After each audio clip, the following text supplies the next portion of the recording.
Meus irmãos, boa tarde.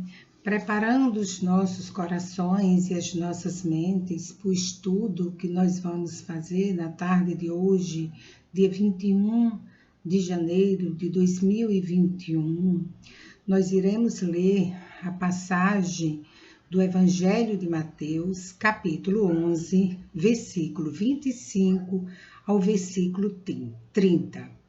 Repouso para os cansados. Naquela ocasião, Jesus disse: Eu te louvo, Pai, Senhor dos céus e da terra, porque escondeste essas coisas dos sábios e cultos e as revelastes aos pequeninos. Sim, Pai, pois assim foi do teu agrado. Todas as coisas me foram entregues por meu Pai. Ninguém conhece o Filho a não ser o Pai, e ninguém conhece o Pai a não ser o Filho, e aqueles a quem o Filho o quiser revelar. Venham a mim todos os que estão cansados e sobrecarregados, e eu lhes darei descanso. Tomei sobre vocês o meu jugo e aprendam de mim, pois sou manso e humilde de coração, e vocês encontrarão descanso para suas almas, pois o meu jugo é suave e o meu fardo é leve. Vamos orar. Deus nosso Pai, amado Mestre Jesus, mais uma vez nos encontramos aqui no espaço virtual da nossa amada Escola Jesus Cristo para realizarmos o estudo do vosso Evangelho.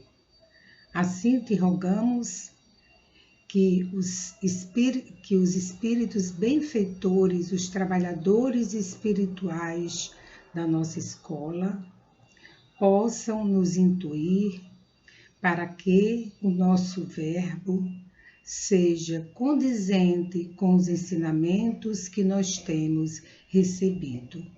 E principalmente, Senhor, que provoque em nós uma mudança de atitudes que tanto precisamos para a nossa evolução espiritual. Contando com essa proteção espiritual, pedimos a permissão para iniciarmos o nosso estudo da tarde de hoje.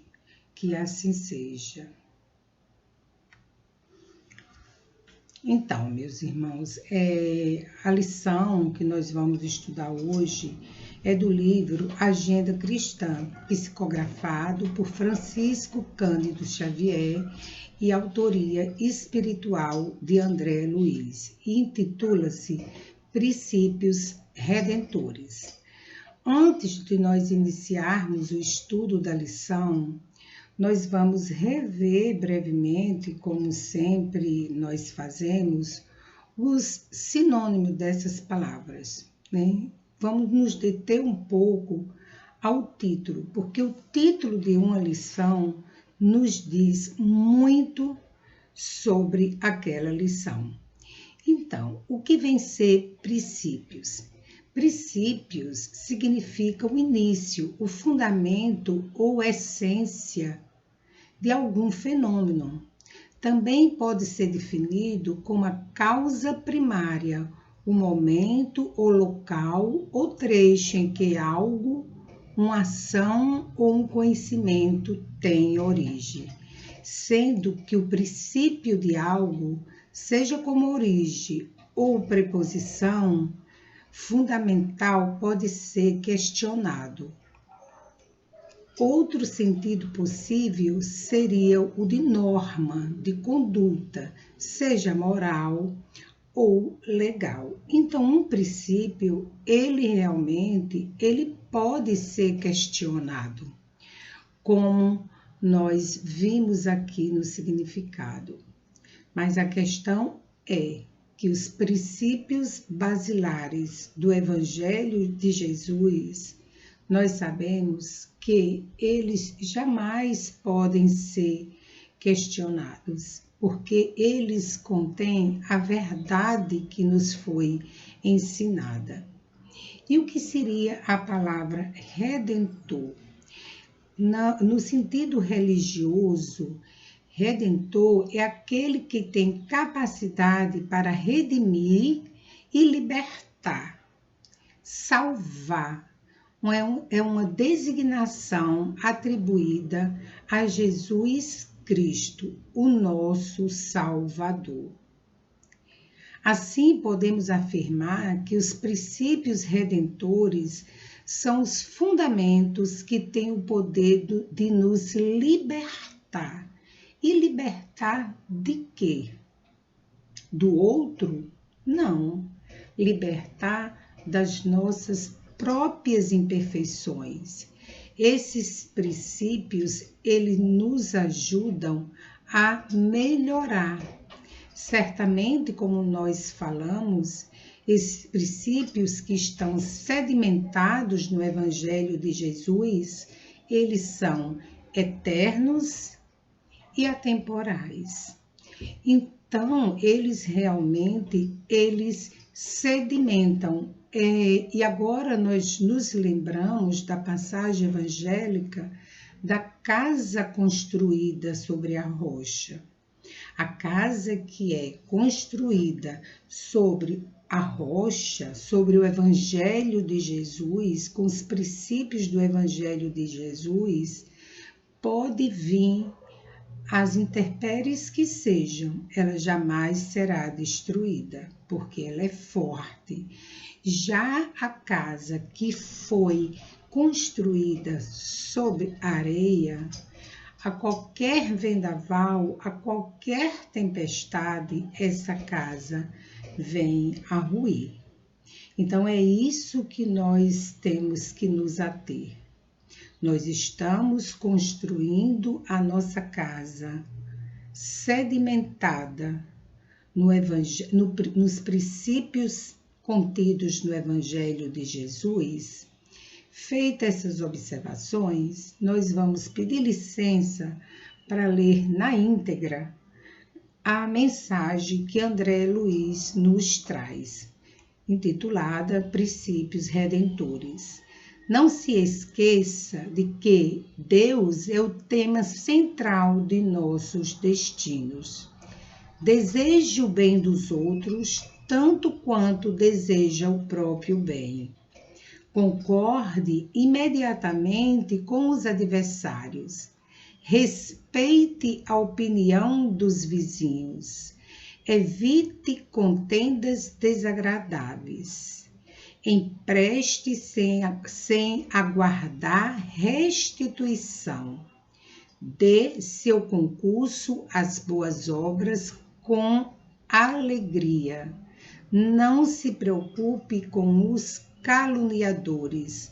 Agradeça ao inimigo pelo valor que ele lhe atribui. Ajude as crianças. Não desampare os velhos e doentes. Pense em você por último em qualquer jogo de benefícios. Desculpe sinceramente. Não critique a ninguém. Repare seus defeitos antes de corrigir os alheios.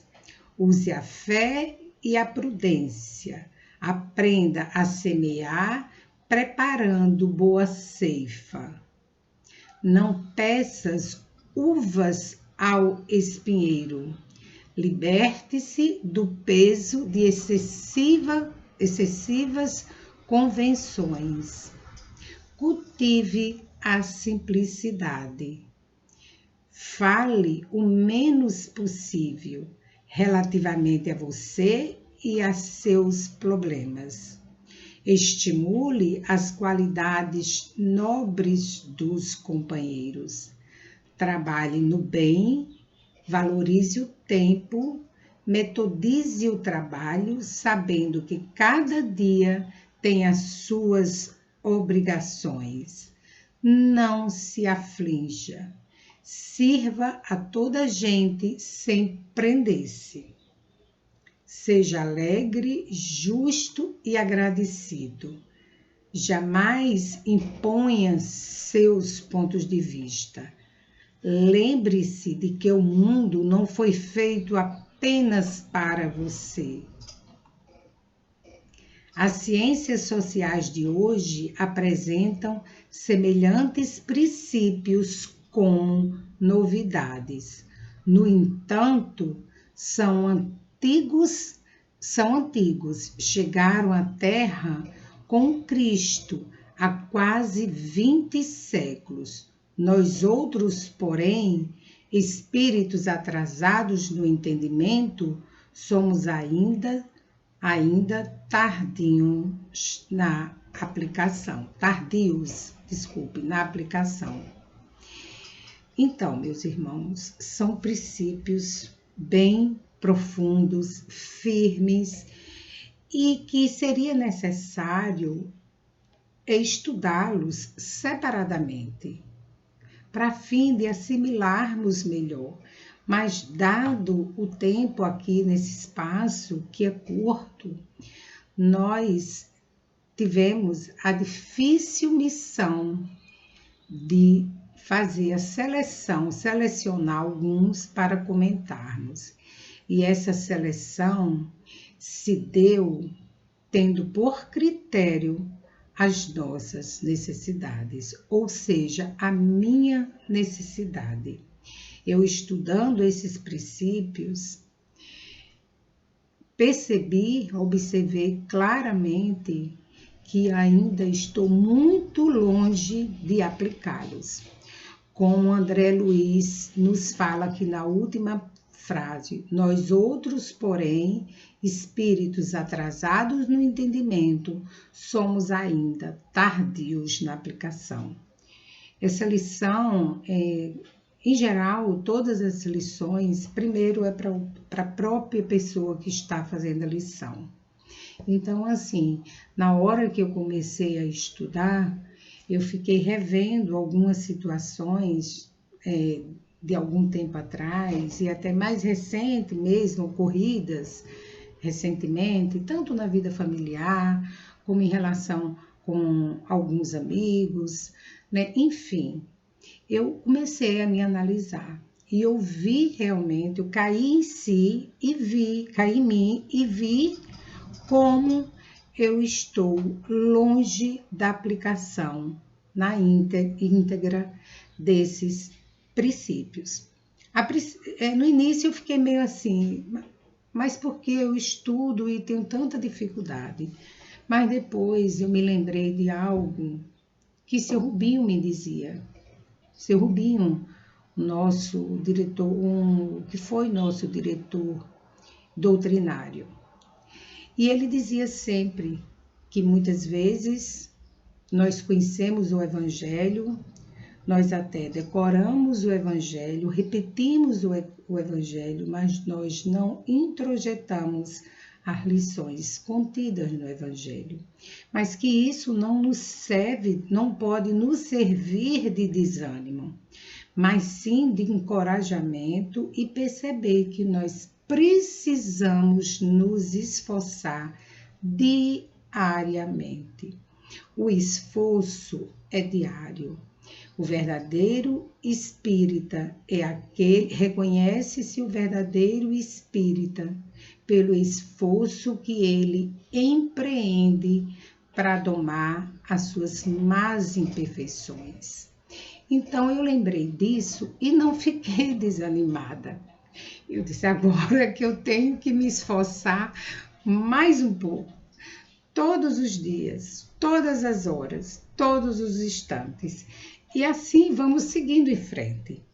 Quando nós temos o objetivo realmente de nos melhorarmos, né, nós temos ânimo para seguir em frente. E nós recebemos a ajuda espiritual necessária, com certeza. Ajuda espiritual, a ajuda dos amigos que estão próximos e até mesmo daquelas pessoas que não gostam muito da gente e que numa crítica bem contundente no fundo, nos ajudam, porque demonstra, abre os nossos olhos que nós precisamos, em caráter de urgência, nos melhorar. Então, vamos comentar alguns desses princípios, né, que André Luiz explanou aqui para a gente. Deseje o bem dos outros, tanto quanto deseja o próprio bem. E essa frase, esse princípio, né, ele fez relembrar, me fez relembrar uma passagem do Evangelho que diz: não faças a ninguém o que não quereis que te façam. Então, desejar o bem dos outros, tanto quanto desejamos o nosso próprio bem, também significa que nós não podemos fazer ao outro, ao nosso próximo, aquilo que nós não gostaríamos que fizessem conosco. E um exemplo muito básico, né, que todos nós sabemos: nós não podemos julgar, nós não podemos isso, mas infelizmente nós julgamos, sim. Nós julgamos muitas das vezes com a nossa visão limitada, superficial e mais ainda, de acordo com o mundo nosso interior. E isso é muito sério. E o outro ensinamento que ele nos traz, né, destacado, foi: evite contendas desagradáveis. A seleção desse princípio, vamos dizer, foi assim, caiu como uma luva para mim, porque por vezes eu me envolvo em contendas desagradáveis. Já foi mais. Agora eu percebo, de alguns anos para cá, eu tenho percebido que eu tenho me envolvido em menos contendas. Mas, vez por outras, eu caio em contendas desagradáveis. Eu tenho que reconhecer, porque eu só vou melhorar, né? Esses princípios só vão ser redentores se eu conseguir enxergar que ainda eu não consigo aplicá-los totalmente. Então, no momento que eu reconheço que eu ainda não consigo aplicá-los, que eu tenho nem que seja um pouquinho de humildade, que eu não sou humilde, mas que eu tenho pelo menos um pouquinho e reconheço que eu ainda caio em contendas desagradáveis, é que eu vou parar e analisar que eu não devo mais cair. Nós sabemos que em toda discussão, seja ela qual for, existem controvérsias. As divergências, inicialmente, elas não são ruins. É bom que tenham divergências, pontos de vista diferentes, ninguém é obrigado a pensar igual a ninguém. Mas nós temos que tentar, ao máximo, nessas contendas, nessas discussões, manter um tom conciliador. Esclarecer com calma e serenamente. Infelizmente, eu ainda não consigo, mas esse é um dos meus objetivos. Em alguns momentos eu até consigo. Eu baixo a voz e vou tentando falar de forma serena, mas quando eu menos espero, já estou, né, falando com a voz mais exaltada. Eu não posso atribuir isso ao meu jeito nordestino somente de ser, né? Isso é uma questão do meu espírito, que eu preciso trabalhar. Eu preciso ter um tom conciliador nas discussões. E se o outro não leva em consideração o que eu estou dizendo, o que é que eu tenho que fazer? Eu tenho que silenciar. Eu não sou obrigado também a não emitir. Eu posso e devo emitir meu ponto de vista, né? Porque nós tem momentos da vida, quase todos, que fica difícil a gente manter uma certa neutralidade, um certo distanciamento das questões. Mas isso não significa que eu tenha que impor aos outros o meu ponto de vista, que é dos princípios destacados por ele também, por André Luiz. Então, eu posso emitir de forma serena, calma, de um tom conciliador, o que eu penso. Eu penso isso sobre determinado assunto. Agora, o que o outro vai fazer com o meu ponto de vista, aí é com ele. Eu não posso transformar aquilo numa contenda desagradável. E também, seu Clóvis falava muito em conversas estéreis. A gente tem que ter muito cuidado com o teor das nossas conversas.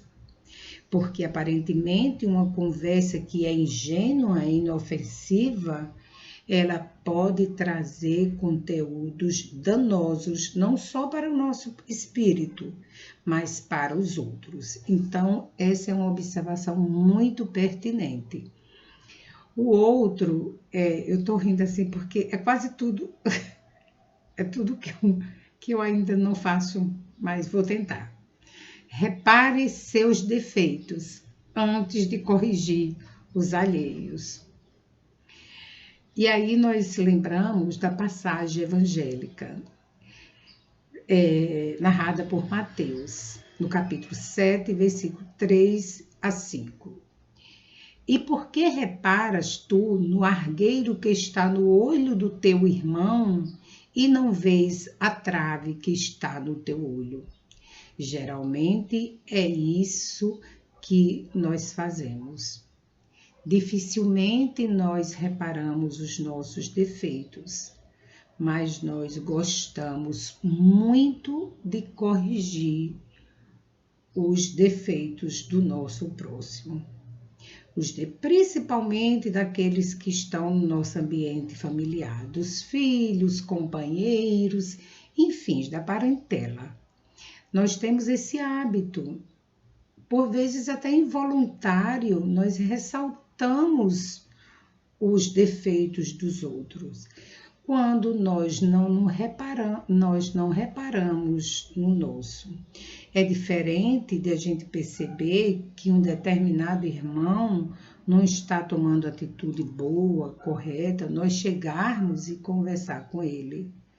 Olha, talvez, assim, de uma forma que mostre para ele que aquele caminho, aquelas atitudes que ele está tomando, pode levá-lo ao abismo, mas jamais com a intenção de diminuí-lo, de feri-lo, porque cria muitas vezes uma ferida na alma e às vezes a pessoa está precisando muito mais de compreensão. E ao invés de nós sermos solidários, nós ficamos tentando corrigir as ações erradas. Isso é muito sério. Pense em você por último em qualquer jogo de benefícios. Esse é extremamente difícil. Por quê? Porque nós temos o hábito de, antes de tudo, pensarmos no nosso bem-estar ou das pessoas que nos são próximas, da nossa família. Dificilmente nós pensamos primeiro no próximo. Esquecemos o mandamento de Jesus: amar a teu Deus e ao próximo como a ti mesmo. Então, a gente pensa primeiro no nosso benefício. Se tiver bom para mim, ótimo. Mas não esquecemos de dizer, será que está bom para o outro também? Então, vamos pensar nessa questão. Estimule as qualidades nobres dos companheiros. Tem a ver com o de lá de cima. Repare os defeitos antes de reparar os nossos próprios defeitos antes de corrigir os alheios. Geralmente, nós ressaltamos muito mais os vícios, as coisas negativas do nosso companheiro. Esquecemos de ressaltar as qualidades. Não é como nós falamos assim, temos a bajular alguém. Não é bajular, mas incentivar sim, estimular o lado bom que todos nós temos. Independente da criatura, todos têm o lado bom. Todas as coisas têm um lado bom. E nós não vai dar tempo para entrar para falar mais um pouco sobre isso, mas a gente está vendo que apesar, né, de toda a dor, de todo o sofrimento que é assim inquestionável que a humanidade está passando em razão da pandemia, existem coisas boas também nesse processo, mas nós só ressaltamos o lado ruim que é o da dor, que a gente acha que é o da dor, porque nossa visão é tão limitada que nós realmente não temos condições ainda de ver esse outro lado. A pandemia, todo esse contexto, nos traz também muitos ensinamentos, aprendizados, né? O avanço da ciência, a tecnologia, o lado solidário das pessoas, enfim, né? O que André Luiz nos incentiva, nos diz aqui, é que a gente sempre tem que ficar com a boa parte que reside em todas as criaturas. E ele tem uma lição de Emmanuel, no livro Fonte Viva, uma lição muito boa, quem tiver a oportunidade de estudar, é intitulada A Boa Parte, que ela nos ensina muito a buscarmos o lado melhor das situações, dos acontecimentos e das pessoas. Ressaltar esse lado bom. E por último, também tem, jamais imponha seu ponto de vista. Destacamos, aliás, esse. Jamais imponha seu ponto de vista. Nós precisamos ter em mente que os fatos e as coisas mudam de aspecto conforme o ponto de vista, ou seja, do ângulo que ele está sendo observado ou considerado. Então, o nosso ponto de vista é o meu ponto de vista. A partir de um determinado momento, a partir de uma determinada situação, de um contexto, ele jamais é uma verdade absoluta. Nós sabemos que a única verdade está contida no Evangelho de Jesus. O nosso mestre já nos disse: eu sou o caminho, a verdade e a vida. Então, nós não somos detentores da verdade. Nós temos pontos de vista que são muito relativos. E como é que a gente se descobre realmente que uma coisa que a gente dava tanta prioridade ou pensava de uma determinada forma na fase adolescente, na fase adulta nós já vamos pensar diferente. Quando chega a idade, a terceira idade, quando nós vamos nos tornando idosos, é que nós observamos como que esse ponto de vista muda. Então, o ponto de vista é muito mutável e ele é individual. Então, nós não podemos impor o ponto de vista, o nosso ponto de vista. Eu estou lembrando agora de uma conversa recente que eu tive com um familiar sobre alimentos. E, por vezes, nós cometemos alguns erros assim, bem contundentes. Quando nós vamos tentar alimentar uma criança, que a gente fala bem assim, come isso que é gostoso. Não vou nem falar que jiló já é um exemplo clássico. Coma mamão que é gostoso. O mamão é isso, é gostoso. Coma para você ver. Aí a criança vai comer e ele não gosta do paladar do mamão.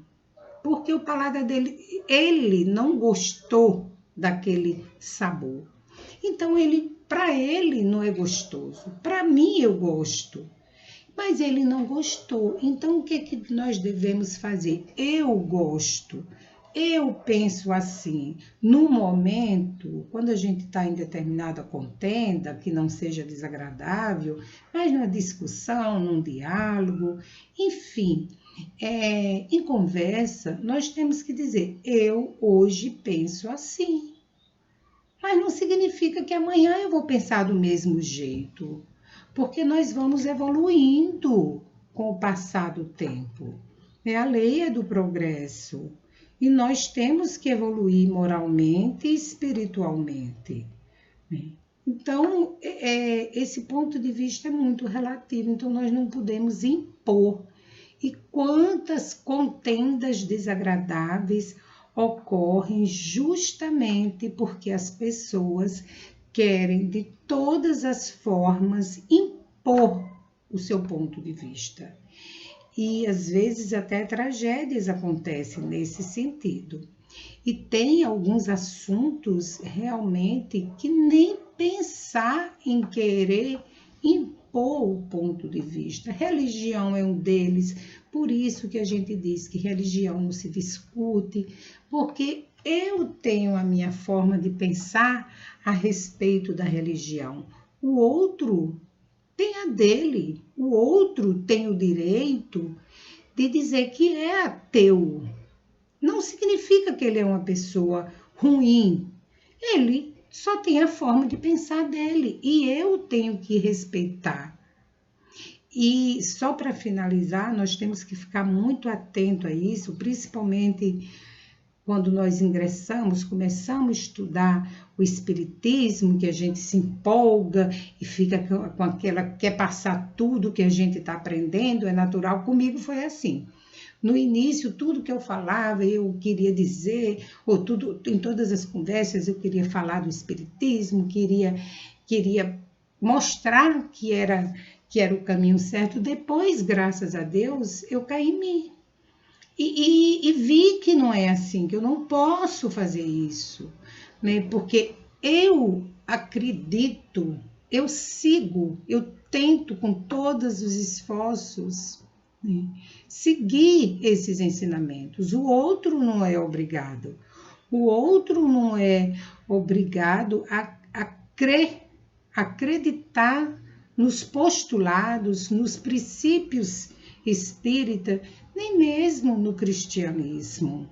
Parece forte nós falarmos isso, mas nós não podemos de forma nenhuma querer impor o nosso ponto de vista ao nosso próximo. E para finalizarmos, nós vimos que a leitura inicial nós fizemos com base no Evangelho de Mateus, que foi um chamado de Jesus para repouso para os cansados, né? E aí a gente se pergunta, onde estão os aflitos da terra que pretendem trocar o cativeiro das próprias paixões pelo jugo suave de Jesus Cristo? Esses aflitos estão aqui, estão em toda a parte. Para esses foram pronunciadas as santas palavras: vinde a mim. Jesus nos disse: vinde a mim, reservando-lhes o Evangelho, poderosa luz para a renovação espiritual. Essa passagem está no livro Pão Nosso, na lição Onde Estão? Então, onde estão os aflitos da terra? Os aflitos da terra estão por toda parte. A humanidade está aflita. Mas será que nós estamos indo ao encontro de Jesus? Será que nós estamos ouvindo o convite de Jesus? Vinde a mim? Porque ele já nos disse que com ele o jugo é suave. Vamos orar.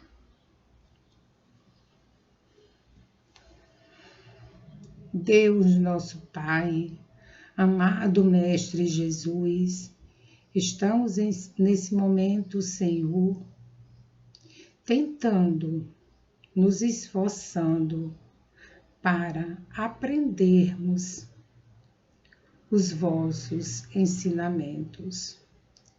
Por isso te rogamos ainda, Senhor, que nos ajude a perseverar no cumprimento dos princípios redentores, que nós possamos escutar o vosso chamado e ao vosso encontro, pois sabemos que o vosso jugo é leve e suave, que o Senhor jamais vai nos abandonar.